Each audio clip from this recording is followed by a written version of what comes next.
बिस्मिल्लाहिर्रहमानिर्रहीम। अस्सलाम वालेकुम नाज़रीन, उम्मीद है आप खैर खैरियत से होंगे।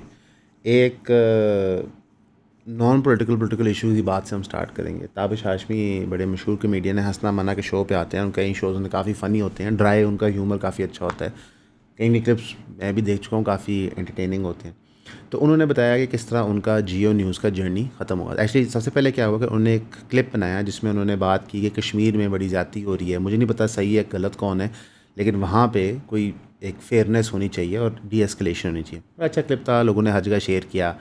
हर सियासी जमात ने अपने मकसद के लिए इस्तेमाल किया। जिस तरह कोई भी एक मशहूर बंदे का ओपिनियन होता है, उसको यूज़ किया जाता है।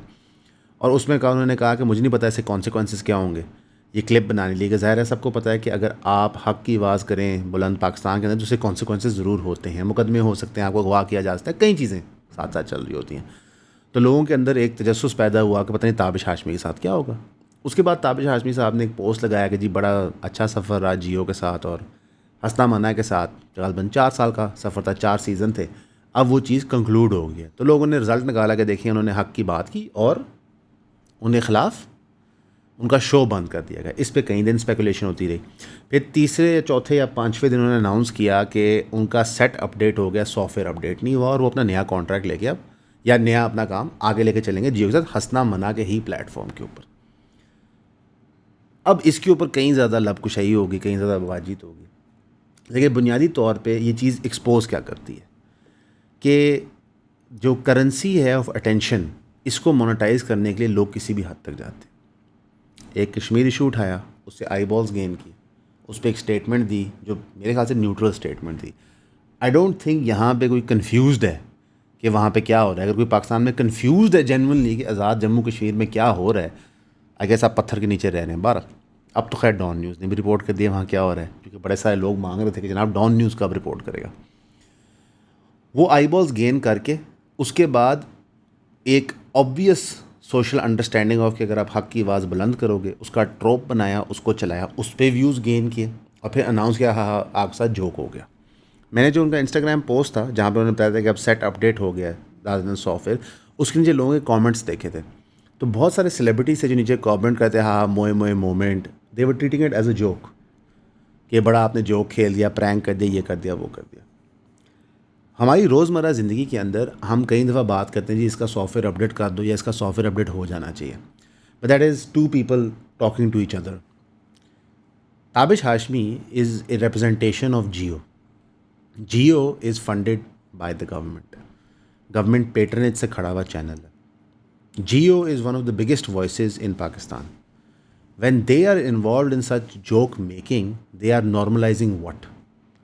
हमारे टीवी ड्रामा में अगर मर्द औरत को चपेट मारे तो लोग शोर मचाते हैं कि यू आर नॉर्मलाइजिंग वायलेंस। तो यहाँ पे जो वायलेंस होता रहा है पाकिस्तान में हक और सच बोलने के लिए, ताबिश हाशमी उस वायलेंस को परपेचुएट करने की नॉर्मलाइजेशन में हिस्सा ले रहे हैं। अब दिक्कत क्या है, ताबिश हाशमी के बहुत सारे दोस्त हैं जो कमेडियंस हैं, सेलिब्रिटीज़ हैं, क्या वो ताबिश हाशमी को कॉल आउट करेंगे? Let's see. लेकिन रियलिटी ये है कि हमारा ह्यूमर, हमारा एक्यूमेन अबाउट सिचुएशंस सिर्फ़ और सिर्फ पर्सनल गेन के लिए इस्तेमाल होता है।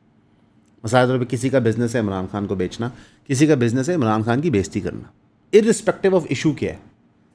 मिसाल के तौर पे मैंने देखा कि आज़ाद कश्मीर के प्रोटेस्ट पे क्रैकडाउन हुआ तो समहाउ लोगों ने ट्विस्ट किया कि इमरान खान भी तो यही करता था। ओके, कॉकरोच जनता पार्टी राइज़ अप करती है पाकिस्तान में, तो सवाल होता है इंडिया में, तो सवाल होता है पाकिस्तान में कॉकरोच जनता पार्टी राइज़ अप क्यों नहीं कर रही। तो लोगों ने वो भी इमरान खान पे ब्लेम करते हैं, जो इमरान खान को नेगेट करने का बिज़नेस करते हैं। जो लोग इमरान खान को बेचने का बिज़नेस करते हैं वो उसको फ्लिप कर लेते हैं।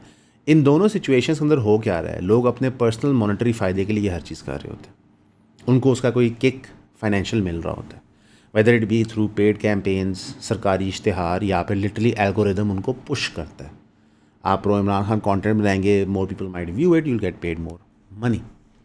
तो what happens to the average citizen, they get left behind. उनका कोई नहीं रहता, बिकॉज वो इनिशियल यूफोरिया ऑफ कि हमने ऑनलाइन किसी की बेइज्जती कर दी, वो जब ख़त्म होता है तो they still have to go back to their life, जहाँ बिजली बहुत महंगी है।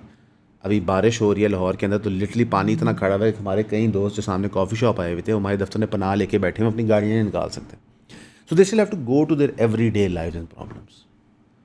सो ताबिश हाशमी साहब, जियो ने ये जोक बनाया, very funny joke, I hope you enjoyed it. But it is sort of a slap on the face of all the concepts of the liberal world order जो हमें बताए गए थे about social responsibility, normalization आपने कैसे नहीं करनी. Because you've basically normalized the state kidnapping people, the state taking people off the streets, using violence against them as a tool to justifiably change their opinions. So, मैं अब क्या कह सकता हूँ, जो अगर हमारा प्रीमियर टीवी चैनल इसमें इंगेज करेगा, what can be done on the political front. Mohsin Naqvi की स्टेटमेंट के खिलाफ अभी भी बयानात आ रहे हैं. ख्वाजा आसिफ साहब ने कहा कि जो Mohsin Naqvi reforming the system की बात करते हैं अपनी मिनिस्ट्री के थ्रू शुरू करें. Institutional reform should be pursued through parliament and federal cabinet. ये डिफेंस मिनिस्टर का साहब. आसिफ साहब ने कहा कि मैं बैक करता हूँ Mohsin Naqvi concerns over countries governance system, लेकिन NAP जो नेशनल एक्शन प्लान था उसकी कमिटमेंट्स पूरी की जाएँ. PM के एडवाइज़र राना सनाउल्लाह ने डिफेंड किया पार्लियामेंट्री सिस्टम को और एक ओवरऑल आपको नजर आया लूक वार्म सी अप्रोच. इनफैक्ट ख्वाजा साहब ने कहा कि मोहसिन नकवी साहब सरकार के सबसे पावरफुल मिनिस्टर हैं. ख्वाजा साहब वक्तन फ़वक्तन एडमिट करते हैं कि नून लीग ये गवर्नमेंट नहीं चला रही, इनफैक्ट ये गवर्नमेंट कोई और चला रहा है. जितने क्रिटिकल ओहदे हैं उन पर कोई और लोग बैठे हुए हैं. बट बात वहीं पर खड़ी होती है कि जो दड़ाड़ PTI और जनरल बाजवा में बनी थी वो अब बाज़ार नज़र आता है कि शायद दड़ाड़ PMLN PPP और करंट मिलिट्री इस्टेब्लिशमेंट में बन रही है. अब इसका रिजल्ट क्या आता है, लेट्स सी. एक परमिटेशन ये डिस्कस की जाती है कि अगर इमरान खान साहब को अब यूज़ किया जाए एज अ थर्ड ऑप्शन दोबारा से, तो क्या वो हाँ करेंगे या ना करेंगे, वी डोंट नो. उनको हाँ नहीं करनी चाहिए, ये मेरा अपना ओपिनियन है. बिकॉज आप जब भी मिलिट्री इस्टेब्लिशमेंट के ज़ोर पे आते हैं तो वो कभी भी आपके नीचे से सीट हिलाते हैं. हाँ, ये वो टाइम होगा कि नून लीग PPP और PTI सेम पेज पे बैठें और मिलिट्री इस्टेब्लिशमेंट को पीछे बुर्स करें और डेमोक्रेसी को आने दें. अब क्या मरीम नवाज़ साहिबा, बिलावल साहब, जरदारी साहब, नवाज शरीफ साहब, इमरान खान इसमें इंटरेस्टेड है, वी डोंट नो. लेकिन अवामुन्नास के लिए यही बेहतर है कि ये सियासी जमातें अब इकट्ठी हों, मिलिट्री इस्टेब्लिशमेंट को पुश बैक दें और एक जमहूरियत का निज़ाम यहाँ पे कायम करें. ये होगा कि नहीं, वी डोंट नो. बिकॉज इसमें एक बहुत बड़ा इफ़ फैक्टर है कि जो इंतकाम की एक आग है इन सब के दिलों के अंदर जिस पे ये ऑपरेट कर रहे होते हैं, वो कम हुई है कि नहीं. बिकॉज हमने जो खान साहब का रेटरिक सुना था उसके अंदर तो वो कहते थे कि बस इन लोगों से जान छुड़ाएं जो मर्ज़ी होता है. अब इन लोगों की बातें सुने तो इनसे इनके मुताबिक शायद इमरान खान ही सारी मैनिफेस्टेशन है शैतान की जो दुनिया में होती थी. तो ये जो एक इंतकामी सोच है, जिस इंतकामी सोच के तहत आज पाकिस्तान एक ऐसे मकाम पे खड़ा है कि मिलिट्री इस्टेब्लिशमेंट वर्चुअली हर facet of life take over कर लिया. मतलब सबसे बड़ा लतीफ़ा था इस पर, कई लोगों ने वीलॉग भी बनाए बताने के लिए कि ये कितनी अच्छी मूव है कि फील्ड मार्शल आसिम मुनीर देखेंगे कि पाकिस्तान की पॉपुलेशन कंट्रोल क्या हो सकता है. मतलब ये इट इज़ ऑलमोस्ट अपसर्ड. मैं तो इवन ये कहूँगा कि प्राइम मिनिस्टर को ये नहीं देखना चाहिए. स्पेशलिस्ट होते हैं इस चीज़ के लिए. आपको डॉक्टर्स चाहिए, आपको अर्बन प्लानिंग के, रूरल प्लानिंग के लोग चाहिए जो बैठ के ये फैसला करें. पर हमने ये भी उनके ज़िम्मे डाल दिया. होता क्या है, जब आपसे कुछ नहीं हो रहा होता तो फिर आप एक बंदा ढूंढते हो, उसको हाई एंड माइटी शो करते हो, हर चीज़ उसके पेटे फिट कर देते हो. It is what it is. मैं अब क्या कह सकता हूँ. इन्फॉर्मेशन के पर्सपेक्टिव से आज़ाद जम्मू कश्मीर में फ्री रिपोर्टिंग तो हो नहीं पा रही. तो अल जज़ीरा ने जो मौक़िफ़ चलाया वो हमारी सरकार को पसंद नहीं आया. उन्होंने चैनल को भी बैन करना शुरू किया. उन्होंने उनकी ट्वीट्स भी हाईलाइट की. मिनिस्ट्री ऑफ इंफॉर्मेशन ने कहा कि हम अल जज़ीरा की selective reporting from hand picking police station इन मुजफ्फराबाद को देख रहे हैं. केयरफुली चोजन टाइमिंग और स्क्रिप्टेड स्टेटमेंट्स के तहत सिलेक्टेड इंडिविजुअल से एक प्रोपेगेंडा बनाया जा रहा है to misrepresent the Azad Jammu Kashmir election. That's very weird. मसलन के the exact words that were used कि येलो जर्नलिज्म हो रही है, only confirms the agenda of external actors with vested interest. यानी कि उन्होंने कहा कि जनाब अल जज़ीरा बिका हुआ है. फाइन, अल जज़ीरा बिका हुआ है, श्योर. आप वहाँ पे इंटरनेट खोल दें, वो क्यों नहीं करते. आप सहाफ़ियों को वहाँ जाने दें, आप वहाँ पॉलिटिशियंस को जाने दें. मसलन के अपोजिशन लीडर्स जाना चाहते हैं, आप नहीं जाने देते. सेंटर मुश्ताक जाना चाहते हैं, आप उनको नहीं जाने देते. तो आप किसको जाने देंगे. हाँ, अगर आपके जो सिलेक्टेड सहाफ़ी हैं उनको आप भेजना चाहते हैं, श्योर, गो अहेड. जब मारंग बलोच वगैरह तहरीक लेके अपनी इस्लामाबाद आए थे तो आपके सिलेक्टेड सहाफ़ियों को इजाज़त अंदर जाने के लिए, और जो उन्होंने वहाँ तमाशा लगाया था उन सब ने देखा था. So this is absurd ministry of information की तरफ से. मतलब मिनिस्ट्री ऑफ इंफॉर्मेशन का ये लेवल है कि वो इंडिविजुअल जर्नलिस्ट पे, जो आपकी मिनिस्ट्री ऑफ इंफॉर्मेशन के हेड हैं अता तारा साहब, वो मुकदमे कर रहे हैं NCCI के. He has so much time during the day कि वो बैठ कर सकते हैं मुकदमा किस पे करना है. तो ये एक अबसर्ड एलिगेशन है. अस्सलाम वालेकुम, उम्मीद है कि आप खैरियत से होंगे.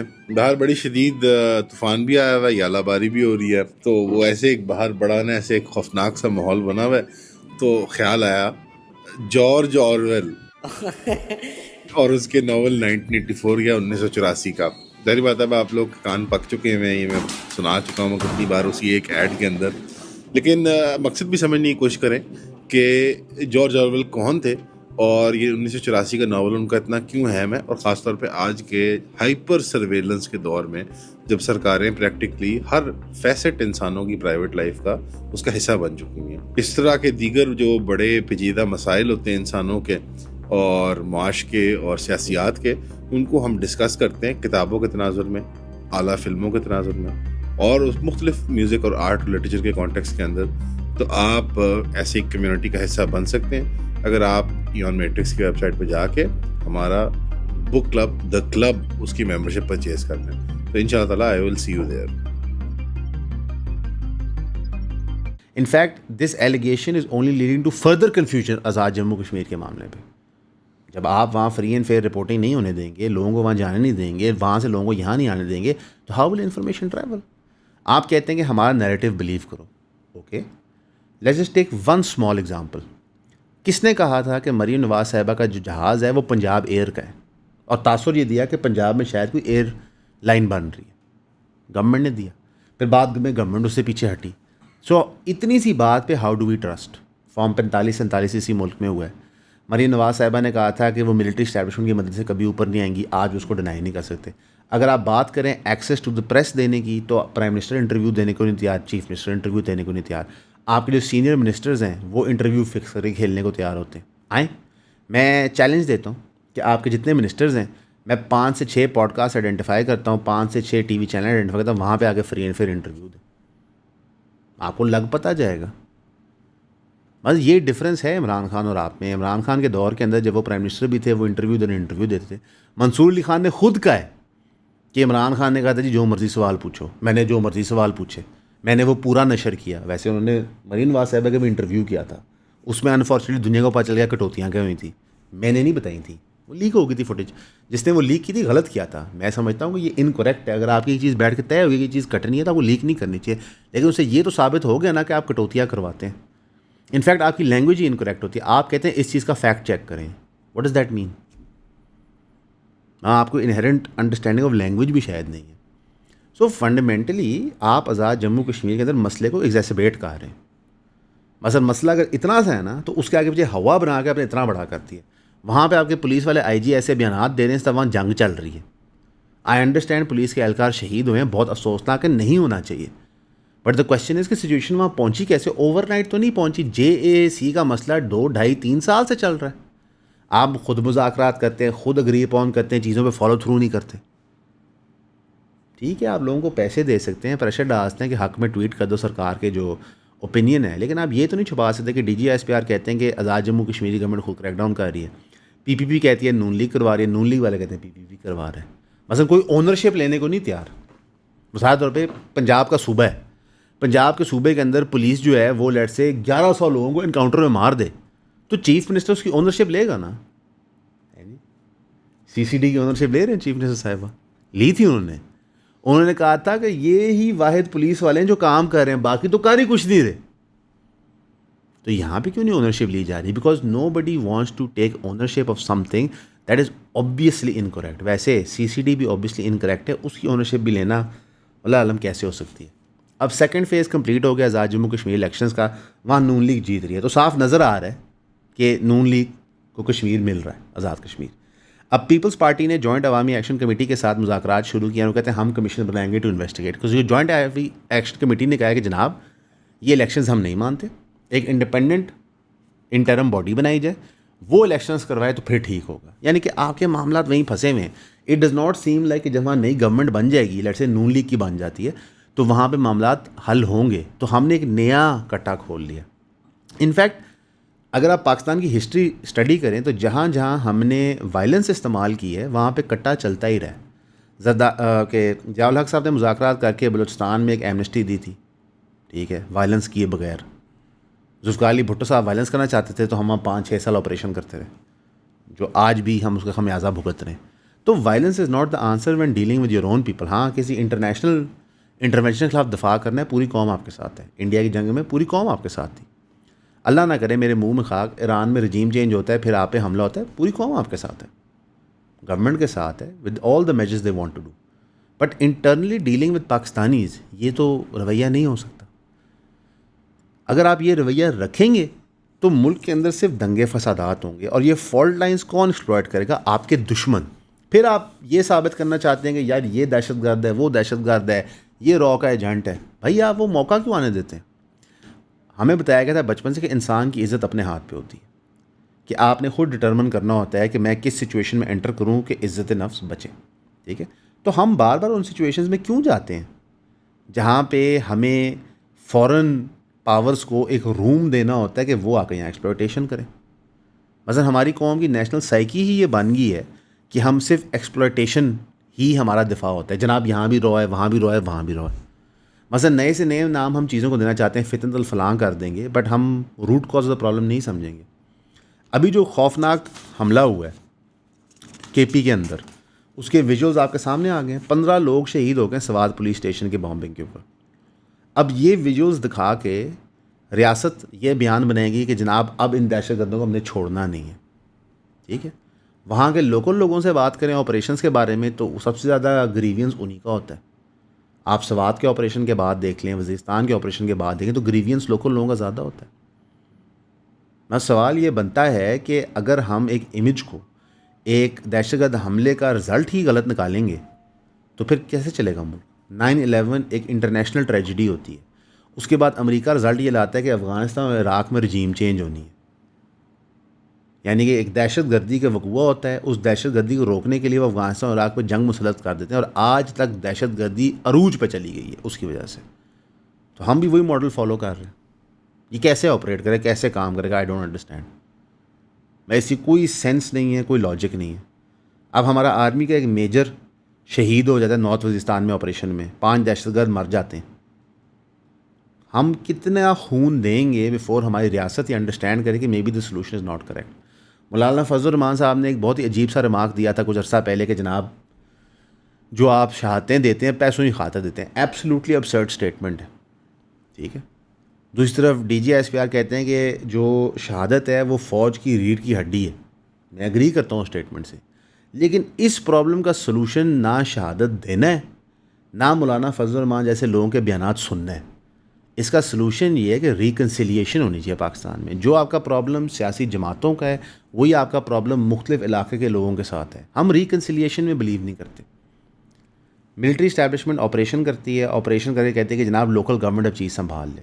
अब लोकल गवर्नमेंट के लिए वो कोई ऐसी फैसिलिटी नहीं क्रिएट करते, या ECP इंश्योर नहीं करता कि लोकल गवर्नमेंट के इलेक्शंस फेयर हों, वो भी मैनेजर होते हैं। तो पहले हम एक जगह पे आग फैलाते हैं, अब उस आग को साफ़ करने के लिए जो हम फायर फाइटर भेजे होते हैं वो हमारे चुने हुए होते हैं, ना अहल होते हैं। अब मोहसिन नकवी साहब ये बता दें कि वो इंटीरियर मिनिस्टर कितनी देर से हैं, क्या सक्सेस है उनकी? दहशतगर्दी ऑन द राइज़ है, क्राइम ऑन द राइज़ है, आपके बॉर्डर पे इन्फिल्ट्रेशन ऑन द राइज़ है। तो he has failed as interior minister. उन्होंने बिल्कुल सही कहा, हम फायर फाइटिंग करें, आप इस्तीफ़ा दें। कौन फौत हुआ था कि वो आपको मामा डिक्लेयर कर गया था पाकिस्तान का? आप इस्तीफ़ा देते, आपसे नहीं हो पा रहा। होते 10 बंदे काबल बैठे हों जिनसे कोई काम हो जाए। PCB के चेयरमैन बने हैं, पाकिस्तान क्रिकेट टीम ऐसे नीचे आ रही है। तो मेरा मकसद है बात ये करने का कि पास द पार्सल ना खेलें। आपसे काम हो रहा है करें, नहीं हो रहा इस्तीफ़ा दे दें। इसलिए इमरान खान साहब से मैं एग्री नहीं करता जब वो कहते हैं कि जनाब मुझे हमें निकाला गया एक साजिश के तहत। हजूर आप तो पहले दिन से पावर के बगैर थे, क्योंकि आपने खुद ही बताया ये। आप खुद ही ये कहते हैं कि मेरी असेंबली पूरी DGI फैज़ हमीद साहब कराते थे, बाजवा साहब, तो फिर तो आपके पास पावर ही नहीं थी। तो फिर आप 3.5 साल जितनी भी टाइम थे क्यों बैठे रहे? वही सवाल आज बनता है मोहसिन नकवी से, शहबाज शरीफ से, कि भाई जब आपसे काम नहीं हो रहा किसी भी वजह से, आप कैपेबल हैं लेकिन काम नहीं हो पा रहा, आप इस्तीफ़ा दें, साइड पे हो सकता है कोई और बंदा आ जाए। लेकिन हमारे यहाँ ऐसे नहीं होता, और इसके अंदर नुकसान सिर्फ और सिर्फ आम बंदे का होता है। हमने पॉलिसी बना दी कि जनाब हमने यहाँ से अफ़गान नेशनल्स को वापस भेजना है। हमने कोई अंडरस्टैंडिंग नहीं की कि बच्चे छोटे हैं, बूढ़े हैं, बीमार हैं, क्या है। अब वो इमेजेस आना शुरू हुई हैं कि अफ़गान नेशनल्स के बच्चे को हमने पाकिस्तान में आने दिया फॉर मेडिकल इमरजेंसी। छोटा सा बच्चा वो लेके आ रहा है। आपको पता है अफ़गानिस्तान में कुछ नहीं है, आपको पता है वहाँ इंफ्रास्ट्रक्चर नहीं बना हुआ, वहाँ पे गवर्नमेंट सिस्टम्स नहीं बने हुए, उनका एजुकेशन का निज़ाम कोई नहीं है, हेल्थ केयर का निज़ाम कोई नहीं बना हुआ, अदर दैन काबुल वो रबल है बेचारा सारा। तो आपने लोगों को वहाँ भेज दिया। उससे आपने क्या हासिल किया? आपने सेंटिमेंट वर्सन किया। हमें बताया गया कि इस अमल से दहशतगर्दी कम होगी। जिस दिन से ये अफ़गान नेशनल वापसी हुई है दहशतगर्दी कम हुई है, ज़्यादा हुई है। सलमान साहब इंक्रीज़ करके, मैं नहीं कहता ये वजह है, लेकिन आपने जिस अमल के लिए ये काम किया था वो अचीव नहीं हो सका। सिर्फ हमने जो हमारे मुसलमान भाई यहाँ पे रह रहे थे, जिन्होंने पनाह ली हुई थी, उनको उठा के वापस भेज दिया। दिस इज़ द प्रॉब्लम कि हम मॉरल डिसीजंस नहीं लेते। हम कहते हैं हर चीज़ एक प्रैग्मेटिक लेंस से देखी जाए, हमें क्या मिला है वो देखने के लिए। अयूब खान साहब ने टेक ओवर किया क्योंकि जी प्रैग्मेटिज्म रिक्वायर करती थी, पाकिस्तान बहुत यंग कंट्री थी, हमने कहा जी ठीक है। ज़िया-उल हक साहब ने टेक ओवर किया कि जनाब जुल्फ़िकार अली भुट्टो डिक्टेटर बन गया, उसकी वजह से 71वें मुल्क के 2 हिस्से हो गए, ठीक है, हमने न्यूक्लियर बम बनाना है, मान लिया। मुशर्रफ साहब ने टेक ओवर किया कि सियासतदान बड़े करप्ट हैं, सब ने मान लिया। कब तक आप सेम स्टोरी देंगे? क्योंकि हमारी ज़िंदगी तो हर साल बुरी होती जा रही है, जस्ट सिंपल एज दैट। तो हम प्रैग्मेटिज्म को इस्तेमाल करते रहे। एक बहुत बड़े सियासी पंडित हैं, मेन स्ट्रीम टीवी पे आते हैं, उन्होंने कहते हैं कि जनाब pragmatism he way of the future है। जनाब पाकिस्तान 1947 से प्रैग्मेटिज्म फॉलो कर रहा है। 1 साल ऑफ आइडियलिज्म था और वो भी टूटा हुआ, जहाँ पे कायद-ए-आज़म जिंदा थे, उसमें भी हमने बाचा खान के लोगों पे गोलियां चला दी थी। ऐसे ही हुआ था ना। तो हम तो प्रैग्मेटिकली हर चीज़ अप्रोच कर रहे हैं। हम 47 से लेकर आज तक कर रहे हैं, तो हमारी तो कंडीशंस वर्सन हुई जा रही हैं। हमारा डेट इंक्रीज़ कर रहा है, हमारी वेल्थ एक्यूमुलेशन इंक्रीज़ कर रही है, यानी कि थोड़े लोगों के पास ज़्यादा पैसा आ रहा है, आवाम के पास कुछ नहीं है। हमारी लैक ऑफ एजुकेशन इंक्रीज़ कर रही है, हमारा primary to secondary drop out ratio increase कर रहा है, जॉब अपॉर्चुनिटी श्रिंक कर रही है, हमारी इकॉनमी श्रिंक कर रही है, हमारी करेंसी डीवैल्यू हो रही है, टेररिज्म इंक्रीज़ कर रहा है, हमारे नो मैंस लैंड ज़्यादा बन रहे हैं। तो क्लियरली प्रैग्मेटिज्म का हमें फ़ायदा नहीं हो रहा। अच्छा, हमें कंपेयर किया जाता है फिर सीरिया के साथ कि हम सीरिया बन जाएंगे। क्यों बनेंगे भाई सीरिया? बांग्लादेश के पास न्यूक्लियर बम है? नहीं। उनकी फ़ौज बहुत तगड़ी है? नहीं। क्या उनके प्रॉब्लम्स हैं बॉर्डर पे? हाँ। हम बांग्लादेश ही बन सकते थे। मैं तो कहता हूँ हमारी फ़ौज भी तगड़ी रहे, हमारे पास न्यूक्लियर बम भी रहे, लेकिन हमारा और सीरिया का कंपैरिजन इनकरेक्ट है, हमारा और लिबिया का इनकरेक्ट है, हमारा और इराक का कंपैरिजन इनकरेक्ट है। लेकिन अगर आप मईशत के पॉइंट ऑफ व्यू से कहें तो हम सीरिया के लेवल पे बैठे हुए हैं, हम लिबिया के लेवल पे बैठे हुए हैं। इराक शायद कुछ मामलात में हमसे बेहतर है। ईरान जो जंग के अंदर है वो कुछ मामलात में हमसे बेहतर है। तो हमने कुछ अचीव नहीं किया। और प्रैग्मेटिज्म एक तरफ से हमारी मिलिट्री डिक्टेटर्स प्रमोट करते थे, दूसरी तरफ से हमारे सियासतदान करते थे। नवाज शरीफ साहब हो गए, जरदारी साहब हो गए। ये जो नारा है कि हमारा बड़ा तजर्बा है, किस चीज़ का तजर्बा है आपका? डिफ़ॉल्ट का, लोन का, करप्शन का, लॉलेसनेस का। शहबाज शरीफ साहब, नवाज शरीफ साहब का 90s में प्लान ये था कि क्राइम कंट्रोल होगी अगर हम क्रिमिनल मार देंगे, डेथ स्क्वाड बने यहाँ पे। तो उसके बाद क्राइम क्यों इंक्रीज़ कर गई? क्योंकि criminality has nothing to do with the criminal. वो माशरे से ताल्लुक़ रखती है। जहाँ नौकरियाँ नहीं होंगी, रोज़गार नहीं होगी, वहाँ क्रिमिनल बनेंगे। ऐसे सिंपल एज दैट। आप जो मर्ज़ी कर लें। मरीन नवाज साहब वही साइकिल रिपीट कर रही हैं। सो ये डिपेंडेबिलिटी है जो वो बेच रहे हैं। पीपल्स पार्टी से कराची का सवाल पूछो तो उनके टाउट सहाफ़ी, टाउट पॉडकास्टर कहते हैं कराची में उनका कंट्रोल ही कभी नहीं था। ठीक है यार, नहीं था। जब वो फेडरल गवर्नमेंट में थे तब तो वो पैसे लगा कराची बना सकते थे ना, उन्होंने नहीं बनाया। 18वीं तरमीम तो अभी आई है। फेडरल गवर्नमेंट ने PPP कब से? चलें हम कराची छोड़ दें, बाकी सिंध की बात कर लें। नहीं देखें ना, 18वीं तरमीम तो अभी हुई है। चलें ठीक है, 18वीं तरमीम से बाद हम पंजाब की एवरेज सिटी का ग्रोथ देखते हैं और सिंध का देख लेते हैं, कोई कंपैरिजन ही नहीं। मैं तो ये भी दावा करने के तैयार हूँ कि हम एवरेज KP की सिटी का ग्रोथ देख लेते हैं जो जो आपके फेडरली एडमिनिस्ट्रेटेड ट्राइबल एरिया में नहीं थी, आप उससे कंपेयर नहीं कर सकते। सो ये जो आइडिया है कि जनाब PPP, PTI, PMLN यही नेक्सस है और उसके अंदर स्पेशल खसूस PMLN और PPP, ये अटर झूठ है। मेरी दानिश के मुताबिक मिलिट्री डिक्टेटर, PPP और PMLN में कोई डिफरेंस नहीं। सेम पॉलिसी मिलती है आपको, सेम तरीके से चीज़ों को अप्रोच करते हैं, सेम लेवल्स ऑफ करप्शन होते हैं और आम आवाम लूज आउट करना शुरू करती है। तो हमारे यहाँ situations going from bad to worse day by day. अब इसमें छोटी छोटी चीज़ें भी होती रहती हैं। MQMP इस वक्त इन फाइटिंग कर रही है, बहादुराबाद के ऊपर क्लैश हुआ है, ठीक है, वो आपस में लड़ रहे हैं किसको क्या गद्दी मिलेगी। PPP नून लीग आपस में लड़ रहे हैं, बट एक्चुअली कोई डैमेज नहीं होता। डैमेज कहाँ होता है? ये एक और ख़बर सुनिए। Goods transporters announced indefinite nation wide strike from August 8। जो आपके पूरे पाकिस्तान में ऑर्गेनाइजेशन है जो माल सप्लाई करती है, गुड्स जाते हैं, उनका जो यूनियन है उन्होंने स्ट्राइक अनाउंस की। क्यों की? भाई जो आप रोज़ तेल का रेट चेंज करते हैं वो कारोबार कैसे करें? उनकी बचत तो ट्रांसपोर्ट में यही होती है। वो कहते हैं हम काम ही नहीं कर सकते। अब वो अगर आपकी ये सारी मूवमेंट रिस्ट्रिक्ट हो जाए 1, 2, 3 दिन के लिए, चीखें निकल जाएंगी आपकी मार्केटों की, चीज़ें महंगी हो जाएंगी, आम बंदा सफ़र करेगा। फिर सरकार क्या करेगी? डंडे मारेगी, पर्चे देगी, उनको अरेस्ट करेगी कि ये मुल्क दुश्मन है, दहशतगर्द है। वो डिमांड कर रहे हैं कि पेट्रोलियम मिनिस्टर परवेज़ अली मलिक की रेजिग्नेशन हम लेंगे, कि वो मिनिस्टर ही ठीक नहीं, उनको अपना काम नहीं आता। मैं भी वैसे यही समझता हूँ। वो कहते हैं जो and daily revision of petrol price का ये हो, मंथली प्राइसिंग मैकेनिज्म हो, reversal of recent price increase हो, इस पर कारोबार नहीं होता जिस पे वो कह रहे हैं। 7% जो विद होल्डिंग टैक्स आपने इम्पोज किया गुड्स ट्रांसपोर्ट सेक्टर पे, इसको रिड्यूस करें to 2%, similar to oil tanker, यानी जो ऑयल टैंकर ट्रांसपोर्ट सर्विस है उस पर 2%, तो हमारे पे 7% क्यों है? उन्होंने कहा जी reversal of increase of toll tax. मतलब अगर आप इमेजिन करें कि आपका ट्रक था, आप सप्लाई का काम कर रहे हैं, तेल दस्ती महंगा हुआ, टोल टैक्स सरकार ने इंक्रीज़ कर दिया, विद होल्डिंग टैक्स आप पे 7% लगा दिया, यानी कि आपका जितना मार्जिन ऑफ कारोबार था वो भी ख़त्म हो गया, हाथ से दे के आपको पैसे लगाने पड़ते हैं। तो ये प्राइस इवेंचुअली किसको पास होनी होती है? कंज्यूमर को। कंज्यूमर ये पैसे कहाँ से देगा? वो जो हम कहते हैं ना कि आपके रुपये की परचेज वैल्यू गिरी जा रही है, उसमें से एक बहुत बड़ी वजह ये है। और सरकार ये सब कुछ क्यों करी? ताकि ज़्यादा पैसा इकट्ठा कर सके। ज़्यादा पैसा वो क्यों इकट्ठा कर रही है? मैं बताता हूँ। क्योंकि उन्होंने अभी डिसाइड किया है, पंजाब गवर्नमेंट ने, कि हमने 101 असिस्टेंट कमिश्नर या फिर एडिशनल असिस्टेंट कमिश्नर भर्ती करने हैं पंजाब के अंदर। आपकी जो PMS सर्विस है उसकी जो एसोसिएशन है उसने इसको अपोज किया। उसका जवाब, ये कैसे कर सकते हैं? एक ज़माने में AAC की पोस्ट होती थी, लेकिन डेकेड्स पहले वो अबॉलिश कर दी गई थी। ये बड़ा आसान तरीका होता है कि सिविल सर्वेंट डायरेक्टली नहीं, जो CS के आया होता है, यहाँ से बंदे दाखिल करो और सिस्टम को कंट्रोल ले लो। ये नून लीग का पुराना तरीका है।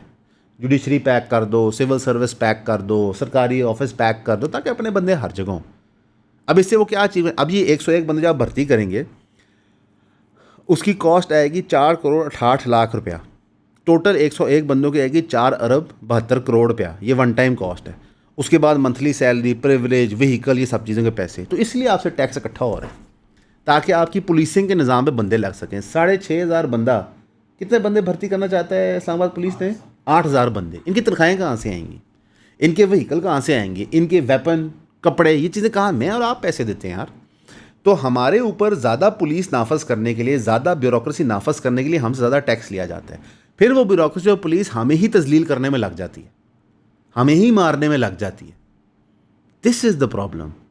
जो मोहसिन नकवी साहब ने बात की कि सिस्टम कोलैप्स कर गया है, तो यहाँ पे जो हमारे सियासतदान हैं वो ये कबूल ही नहीं करे। वो तो सिस्टम को इंक्रीज़ करने के चक्कर में किसी तरह इसको बढ़ा लो। और इस सब के अंदर ताबिश हाशमी साहब ने अपना जोक बनाया था कि हमारा सेट अपडेट हो गया सॉफ्टवेयर ने, जहाँ पे करोड़ों पाकिस्तानियों के सॉफ्टवेयर इतनी स्पीड से अपडेट होते हैं जिस तरह डेली प्राइस हाइक अपडेट होता है। हर दिन मैं और आप रात 12 बजे सोते हैं, अगले दिन उठते हैं तो तेल की कीमत में तब्दीली होती है। कौन बजट कर सकता है यार? इस इकोनॉमी में, इस गवर्नमेंट के साथ कौन बजट कर सकता है? वहाँ ताबिश हाशमी साहब के जियो नेटवर्क जो बहुत अमीर हैं, उन्होंने नया सेट भी बनाया है, गेस्ट को पैसे भी देते हैं, हर चीज़ होती है। जीतो पाकिस्तान एक प्रोग्राम है, फ़ाद मुस्तफ़ा चलाते हैं। यकीन करें वो प्रोग्राम देखना दुख होता है कि इस्लामी जमहूरिया पाकिस्तान में ये प्रोग्राम चल रहा है। पूछें क्यों? एक आम बंदा जो 125 या CD-70 ख़रीद नहीं सकता, उसके सामने CD-70 लड़ाई जाते हुए कहते हैं नाचो। यही है ना, आपको सड़क पे गरीब मिलता है, आप 5,000 का नोट रखें और कहें जनाब तू उल्टी कलबाजी खाकर खा, वो भूख की खातर खा देगा। उसमें उसका हाथ टूटे, सर टूटे, पैर टूटे, कोई नहीं है। तो हम अपनी एंटरटेनमेंट के लिए इसका कोई नाच गाना करवा रहे हैं, और जितने लोग गरीब होते जा रहे हैं उतना ही हम ये ज़्यादा चीज़ें कर रहे हैं। हंगर गेम क्या था? यही था। तो ताबिश हाशमी साहब, फ़ाद मुस्तफ़ा साहब एज इंडिविजुअल जिन्होंने स्ट्रगल किया हुआ ज़िंदगी में, जिन्हें भूख रंग देखी है, वो भूले मत। आपको हिकमत दें जियो के यार कि हम किसी और तरीके से नए सेट की मार्केटिंग कर लेते हैं। ज़ाहिर है वैसे ये PR कंपनी ने मार्केटिंग प्लान बनाया होगा। बड़े अफसोस की बात है। आप यकीन करें बहुत चीज़ों से तकलीफ़ होता है, लेकिन ज़्यादा तकलीफ़ तब होता है जब आम आदमी जिसने स्ट्रगल किया वो ये करे। मरीन नवाज़ साहबा कुछ करें तकलीफ़ नहीं होता, वो अशराफियाँ थी, एलिट थी शुरू से, ठीक है। खान साहब 300 कनाल घर, ये वो, बिलावल साहब नहीं। जब आम बंदा जो स्ट्रगल किया होता है वो ये करता है तो बंदा कहता है यार तू तो हमारे जैसा था, तुझे क्या हो गया? इससे आपको मनी की क्वालिटी नज़र आती है कि पैसा जब आपको दर्जात ऊपर लेकर जा रहा होता है हमारे घटिया या दुनिया घटिया के माशरों के अंदर, तो वो आपकी साइकोलॉजी चेंज कर देता है। आप जान के भूलते हो वो भूख क्या थी, और अगर आप उस भूख को याद करते हो तो ज़ाती मफादात के लिए, अवामी मफादात के लिए नहीं। यार क्योंकि मुझे वो भूख लगती थी तब तो मैं ज़्यादा पैसा जोड़ लूँ कि वो भूख कभी ना आ सके। हालांकि फ़लसफ़ा सोच तो ये होनी चाहिए कि मुझे भूख लगती थी और करोड़ों और को लगती थी, मैं लोगों की खिदमत कैसे करूँ। ये बहुत बड़ा अलमिया और मसला है। अगर आप अमेरिका और ईरान का मामला भी देखें तो भी बुनियादी तौर पे ऐसे ही आता है। अमेरिका रिसोर्स एक्यूमुलेशन करता है दुनिया भर में, हर सुपर पावर करती है। वो साथ प्रोपेगेंडा करवाते हैं दुनिया भर में लोगों के, NGOs के थ्रू, मीडिया के थ्रू, ये टाउट सहाफ़ियों के थ्रू कि जनाब हम बड़े बेनेवलेंट हैं। लेकिन वो जो जानवराना रवैया रख रहे हैं, आप मुझे ये बताएं अभी तक कोई जस्टिफिकेशन आई है 160 से ज़ायद बच्चियों को शहीद कर देने के लिए ईरान में?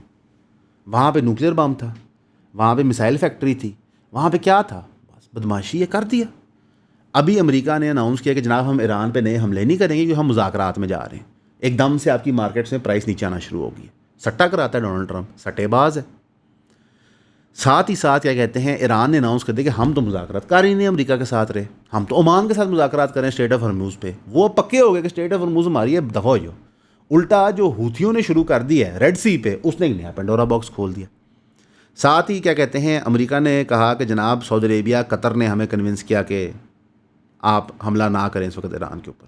ईरान ने कहा कि जनाब पाकिस्तान का role as mediator in news talks कायम दायम है। ईरान की फॉरेन मिनिस्ट्री के स्पोक्समैन इस्माइल बगाई ने कहा कि Pakistan continues to act as mediator. पर इसका क्या रिजल्ट है? Nothing, no result. जब तक आप हुंडे को आंखों में आंखें डाल के ये नहीं कहेंगे ना इनफ, वो बदमाशी करता रहेगा। जब तक सऊदी अरेबिया, पाकिस्तान, तुर्की, अमेरिका को नहीं कहेंगे नहीं यार बस यार बहुत जंग हो गई है, अब आप नहीं कर सकते, और कोई कॉन्सिक्वेंशियल थ्रेट नहीं होगी, वो नहीं रुकेंगे। भाई वो क्या ज़रूरत है? उनके इंटरसेप्टर कम होते हैं, वो जंग रोक देते हैं। इंटरसेप्टर बढ़ जाते हैं, वो जंग दोबारा कर देते हैं। तमाशा बनाया है उन्होंने। और हम आपस में किस चीज़ के लिए लड़ रहे हैं कि तेल आज 1 रुपया बढ़ाएं, 2 रुपया बढ़ाएं, 6 रुपया बढ़ाएं या 80 पैसे कम कर दें। पज़ेश्कियान ने कहा कि जो मेमोरेंडम है जो हम करना चाह रहे हैं, जो आपस में साइन हुआ है, cornerstone of the countries future foreign relations बनेगा। ये उन्होंने एक्स पे स्टेटमेंट शेयर की कि members of Iran supreme national security council ने एक यूनैनिमस सपोर्ट दी इस मेमोरेंडम को, यानी वो भी इकट्ठे हो रहे हैं। US मिलिट्री ने यह भी अनाउंस किया कि डिस्पाइट ईरान टॉक्स हम लॉक्ड एंड लोडेड और रेडी हैं। ये US defence secretary Pete Hegseth कह रहा था, जनाब हमने अपनी तैयारी पूरी की हुई, यानी कि वो आपको टोटल बेवकूफ़ बना रहे हैं। अमेरिका क्लेम करता है कि 35 कमर्शियल शिप हमने डाइवर्ट कर दिए हैं during Iran naval blockade. 2 ships हमने डिसेबल कर दिए हैं स्टेट ऑफ हॉर्मूज़, यानी कि आपके ट्रांसपोर्ट के सिस्टम कंप्लीटली तबाह, कोई चक्कर ही नहीं है। अभी एक हुआ था कि जहाँ पे स्पेन के अंदर ओवर द वीकेंड मोरक्को से बहुत सारे 50,000 ज़ायद लोगों ने बॉर्डर पार करके क्वेटा बे बाय लैंड एंड सी अंदर घुस गए थे। उनमें से 48,000 लोग वापस चले गए। ये आपको समझ नहीं आया क्या है? ये मुसाद का डिस्प्लेजर है टूवर्ड स्पेन। इस लेवल पे चीज़ें ऑपरेट कर रही हैं। तो फिर जब आप पाकिस्तान को देखते हैं, आप कहते हैं यार हमारे सियासतदान क्या कर रहे हैं, व्हाट आर दे डूइंग? वो किस चीज़ की बहस कर रहे हैं, क्या लड़े अपने बोटियाँ हड्डियों में खाते हैं? मुल्क का तो दिवालिया हो गया। In conclusion, if there is a thought, एक सोच जो मैं आपको दे सकता हूँ कि यार आप इसके बारे में ज़रूर सोचिएगा, गौर व फिक्र करिएगा। अगर हम अपने आप को प्रोटेक्ट नहीं करेंगे, अपने नेबर्स को प्रोटेक्ट नहीं करेंगे, तो एक्सटर्नल एनिमी हमें खा जाएगा। ये बात रियासती इदारों को भी समझनी है, सियासतदानों को भी समझनी है, और पाकिस्तान की अवाम को भी समझनी है। पाकिस्तान की अवाम को रोज़ सुबह उठ के सियासतदानों, रियासती इदारों को बताना कि हजूर जो आपने करना था कर लिया, 70 साल से ज़्यादा मुल्क नहीं चला आपसे, ठीक है, अब आप लोगों की मान लें, क्योंकि कलेक्टिव हिकमत बेहतर है उस हिकमत से जो इस वक्त हमें दी जा रही। और मैं एक रिक्वेस्ट करूँगा, जो हमारे मशहूर लोग हैं, सेलिब्रिटी लोग हैं, जो बड़े बड़े सहाफ़ी हैं, बड़े बड़े मीडिया पे आने वाले लोग हैं, सर आप कुछ शर्म कर लें, कुछ चीज़ों का तफरी ना लें, कुछ चीज़ों का मजाक ना उड़ाएं, कुछ चीज़ों पे ना अपना जो सक्सेस है लोगों के मुंह पे ना थोपे, और ख़ुदा के वास्ते अपने आप को रियासती अदारों से दूर करें, अपने बिज़नेस मॉडल्स को उनसे फ्री करें, नहीं तो आप सारी उम्र सिर्फ आउट रह जाएंगे। बाकी अल्लाह हिदायत देने वाले हैं, हम तो दुआ करते हैं सबको हिदायत दे। हमारे लिए दुआ कीजिएगा, हम आपके लिए करेंगे। हमेशा की तरह आपका सुनने का शुक्रिया।